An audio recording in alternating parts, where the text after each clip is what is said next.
Son fils a finalement été mis en examen pour association de malfaiteurs en relation avec une entreprise terroriste.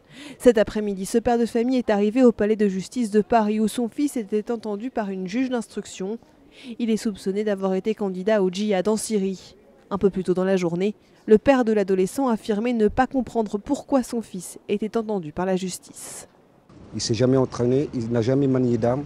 Ils se sont servis de lui pour faire du ménage et d'autres tâches, effectivement, mais ce n'est pas sa place. Ce n'est pas un criminel, mon fils. Il est victime, mais il n'est pas terroriste, il n'est pas accusé.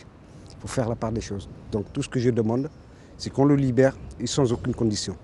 L'avocat de l'adolescent a pu s'entretenir avec son client. Il réfute l'argument de terrorisme. Nous contestons l'appréciation qui a été faite par le magistrat et nous contesterons cette mise en examen. Son but premier, c'était de se voyager pour des raisons humanitaires. Je dis bien humanitaires. Il n'a jamais combattu, jamais. Il ne comprend pas ce qu'on lui reproche. Il pensait bien faire en allant en Syrie.